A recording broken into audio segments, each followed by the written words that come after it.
Machiavelli. Bu adı eşidəndə ağlınıza nə gəlir? Yəqin ki, çoxları üçün bu ad dərhal biclik, amansızlıq və sərhəd tanımayan hakimiyyət hərisliyi ilə assosiasiya olunur. Amma gəlin bir anlıq dayanaq. Bu reputasiyanın arxasında əslində kim dayanırdı? Gəlin bu məsələni birlikdə addım-addım açaq. Baxın, bu sitat demək olar ki, hər şey deyir. Onun bütün o mübahisəli şöhrətinin özəyini məhz bu cümlə təşkil edir. İnsanı doğrudan da düşündürən, hətta birazdan narahat edən bir fikir. Və bu fikir yüzillərdir ki, siyasətçiləri, mütəfəkkirləri, ümumiyyətlə hamını qızğın müzakirələrə sürükləyir. Deməli, qarşımızdakı əsas sual budur. Mən sizi bu əfsanənin pərdə arxasına baxmağa, bu məşhur insanın əslində kim olduğunu və məqsədinin nə olduğunu anlamaq üçün kiçik bir səyahətə dəvət edirəm. Görək o, həqiqətən də deyildiyi kimi idi, yoxsa bəlkə də onun fəlsəfəsində daha dərin, daha fərqli mənalar gizlənib.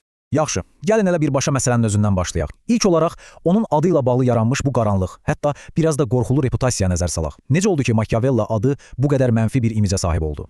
Baxın, onun bizə qoyduğu mirasın, yəni Machiavellizmin tərifi budur. Təbii ki, bu çox vaxt yanlış başa düşülən bir anlayışdır.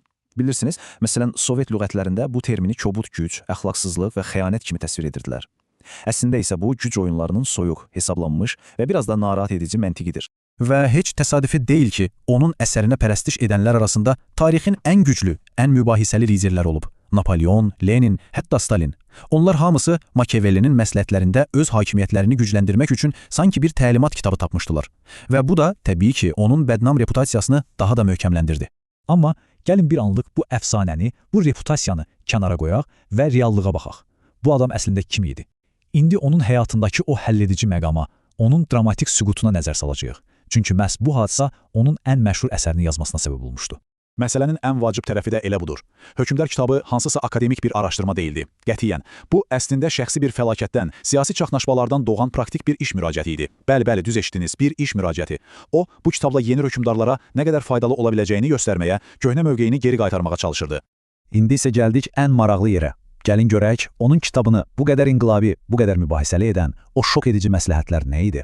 Onun təklif etdiyi bu qaydalar o dövrün bütün siyasi təfəkkürünü demək olar ki, alt-üst etdi.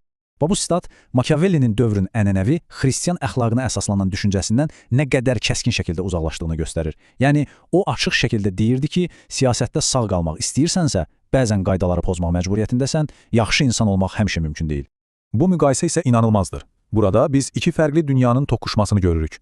Yüzillər boyu hökmdarlara deyilirdi ki, xalq sizi sevməlidir. Machiavelli isə gəlib deyirdi ki, sevgi yaxşıdır, amma etibarsızdır. Oynanırdı ki, insanlar nankordur və sevgi tez unudular. Amma qorxu daha davamlı bir bağdır. Və bu da onun ən əsas ideyalarından biri. Liderin ictimai imici ilə onun real hərəkətləri fərqli şeylərdir və hər ikisi hakimiyyəti qorumaq üçün bir vasitədir. Başqa sözlə desək, hökmdar səhnədə bir rol oynamalı, xalqın gözündə mərhəmətli, dindar görünməlidir. Amma pərdə arxasında dövlətin mənafeyi üçün lazım gələrsə, tamamilə fərqli bir insana çevrilməyə hazır olmalıdır. Gəlin onun alətlər qutusuna da qısaca baxaq. Buradakı məsləhətlər sadəcə amansız təkliflər deyil, eyni zamanda insan psixologiyası və kütlələrin idarə olunması haqqında dərin müşahidələrdir. Məsələn, baxın bu sonuncu bəndə. Bu göstərir ki, o xalqın dəstəyinin və nifrət qazanmamağın nə qədər vacib olduğunu əslində çox yaxşı anlayırdı. Beləliklə, gəlib çatdıq dizim bu araşdırmanın bəlkə də ən vacib dönüş nöqtəsinə. İndi biz onun fəlsəfəsinə elə bir incəlik əlavə edəcəyik ki, bu Machiavellinin sadəcə şər müəllimi damğasından xilas edə bilər.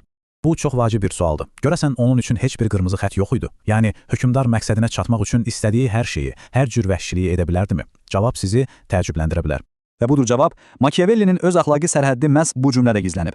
O, sırf şəxsi məqsədlər üçün, qəddarlıq xatirinə edilən qəddarlığa nifrət edirdi. Onun üçün bu cür hərəkətlər bəlkə güc gətirə bilərdi, amma əsl şöhrət, əsl izzət yox. Deməli, məqsəd sadəcə gücü əldə etmək deyildi, həm də tarixə şöhrətlə düşməkdir. Baxın, onun əsl inqilabi konsepsiyası budur. O deyirdi ki, biz hökmdarın hərəkətlərini adi bir vətəndaşın hərəkətləri ilə eyni ölçüdə mühakimə edə bilmərik. Çünki onların məqsədləri fərqlidir. Vətəndaşın məqsədi öz ruhunu xilas etməkdirsə, hökmdarın əsas məqsədi və məsuliyyəti bütöv bir dövləti xilas etməkdir. Və bu iki məqsəd bəzən bir-birinə tamamilə zidd olan hərəkətlər tələb edir. Nəhayət, bütün bunlardan sonra gəlib çıxırıq bu günə. Yaxşı, bəs niyə aradan düz 500 il keçməsinə baxmayaraq, biz hələ də bu adam haqqında danışırıq, mübahisə edirik, onun ideyaları bugün bizim üçün nə ifadə edir? Göründüyü kimi onun ideyaları təkcə siyasətlə məhdudlaşmayıb, qətiyyən. Fikir verin, siyasət elmindən tutmuş müasir biznesə, hətta psixologiyaya qədər onun adı və ideyaları hər yerdə qarşımıza çıxır. O, mədəniyyətimizin bir parçasına çevrilib. Və bütün bu araşdırmanı çox düşündürücü bir sualla bitirmək istəyirəm. Bizim bugünkü böhranlarla, münaqişələrlə dolu dünyamızda Machiavellinin o soyuq, praqmatik qaydaları bəlkə də heç vaxt olmadığı qədər aktualdır. Onun reallığa əsaslanan yanaşması müasir liderlər üçün bir təlimatdır, yoxsa bir xəbərdarlıq? Bu barədə düşünməyə məncə həqiqətən də dəyər.